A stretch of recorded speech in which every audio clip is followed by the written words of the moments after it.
Hello students, आज हम अपनी वीडियो में टॉपिक पढ़ेंगे problem arise at service cash point. मतलब पीओएस पे हमें कौन कौन सी प्रॉब्लम्स आ सकती हैं। POS means point of sale, जहाँ पर सेल प्रोसीजर एंड होता है और हम प्रोडक्ट को कस्टमर को देते हैं और उसके बदले में कैश लेते हैं। ठीक है, तो उस पे कौन कौन सी प्रॉब्लम्स आ सकती हैं हमने अपनी पिछली वीडियो में पढ़ा था मोड्स ऑफ पेमेंट। तो होप आपने वो वीडियो देखी होगी, और अगर आपको वहाँ कुछ नहीं समझ में आया है तो प्लीज़ कमेंट सेक्शन में या फिर मुझे मैसेज कर दिया करो कि मैम हमें ये चीज़ समझ में नहीं आई है, ताकि मैं आप लोगों को वो समझा सकूँ। ठीक है, तो आज का टॉपिक स्टार्ट करते हैं। Problem arise at service point. C, जैसे मैंने डायग्राम बनाई है तो हमें कुछ प्रॉब्लम्स आती हैं पीओएस पे। पहली मतलब एज अ कैशियर हमें जो प्रॉब्लम्स आती हैं हम वो देखेंगे। ठीक है, तो पहली है काउंटिंग ऑफ कैश, दूसरी card payment, then damage notes, incomplete cheques. Counting of cash क्या है? काउंटिंग ऑफ कैश मीन्स कि जब हमारे पास कोई कस्टमर पेमेंट देता है ना, कैश में देता है, तो कभी कभी क्या होता है कि बहुत ज़्यादा रश है तो हमें जल्दी जल्दी में बिलिंग करनी पड़ती है। तो हमें जो कैश को काउंट करने में हमेशा अलर्ट रहना चाहिए, है ना। लेकिन कभी कभी क्या होता है कि कभी कभी हम लोग काउंटिंग ऑफ कैश में गलती कर जाते हैं, क्योंकि बहुत हसल है, बहुत रश है, तो उस कंडीशन में गलतियां हो सकती हैं। तो हमें वहाँ पर केयरफुल रहना चाहिए। हमें से मेरा मतलब है कैशियर को केयरफुल रहना है जब वो कैश को काउंट कर रहा है जो कि कस्टमर ने उसे दिए हैं। ठीक है, कभी कभी बहुत ज़्यादा बल्क में कैश पेमेंट आ जाती है जिसे हमें उसी टाइम रिसीव करके बिल देना होता है। तो उस टाइम पे cashier must be responsible and careful. और वो साथ में काउंटिंग मशीन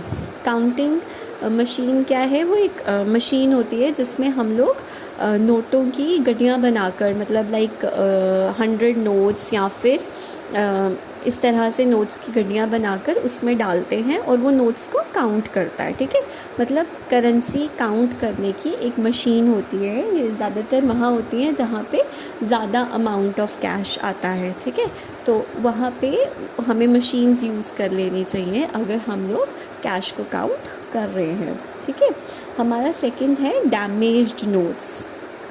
डैमेज नोट मतलब कभी क्या भी जैसे हमने पहले पढ़ा कि बल्क में कैश है तो हम लोग चेक नहीं करते हैं ना, तो बीच में कोई हमें डैमेज नोट या फिर कोई नकली नोट दे जाता है, तो इस कंडीशन में भी कैशियर को केयरफुल रहना है। क्योंकि अगर कोई डैमेज नोट आ जाएगा तो स्टोर तो एक्सेप्ट नहीं करेगा, और वो लायबिलिटी किसकी आ जाएगी? जिसने नोट लिया, और किसने लिया? कैशियर ने लिया।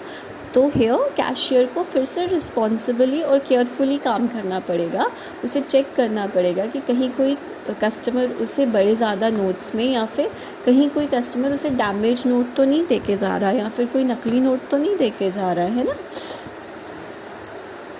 मतलब ऐसी करेंसी उसको एक्सेप्ट करनी है कस्टमर से जो एक्सेप्टेबल हो किसी भी कंडीशन में। ठीक है, देन है हमारा नेक्स्ट है इनकम्प्लीट चेक्स।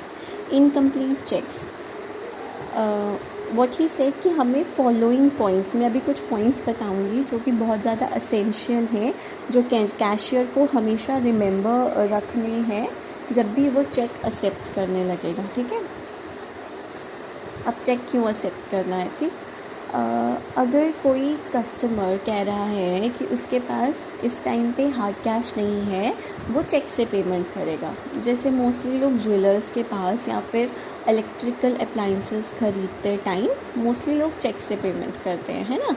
तो अब वो कह रहा है कि मुझे चेक से पेमेंट करनी है, तो कैशियर को कुछ चीज़ों का ध्यान रखना पड़ेगा कि चेक पे क्या क्या चीज़ें होनी चाहिए, क्या क्या चीज़ें नहीं होनी चाहिए, ताकि कोई फ्रॉड ना हो सके। ठीक है, तो पहला पॉइंट क्या है कि उसे कंपनी का नाम, एड्रेस जो है वो बिल्कुल सही चेक पे लिखा है या नहीं लिखा है, वो चेक करना है।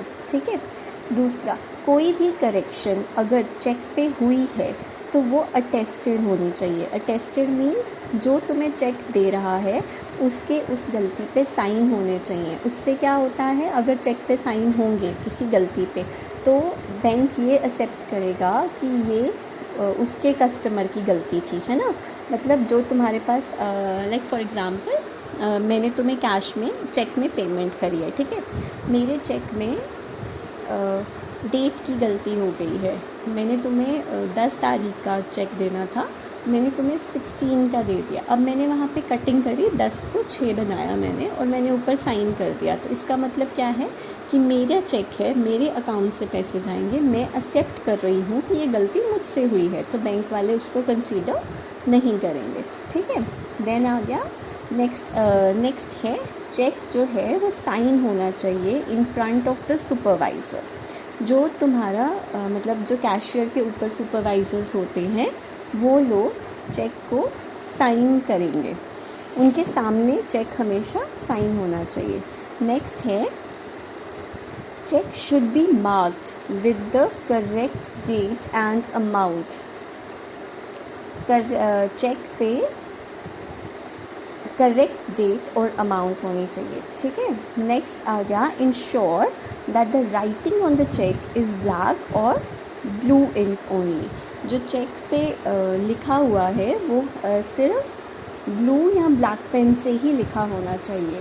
Next must take permission for authorisation of cheque above the authorised limit amount. यहाँ उसने क्या कहा, परमिशन होनी चाहिए। ऑथराइजेशन मतलब अगर चेक की ऑथराइजेशन में अबव ऑथराइज्ड लिमिट से अमाउंट ऊपर नहीं होना चाहिए।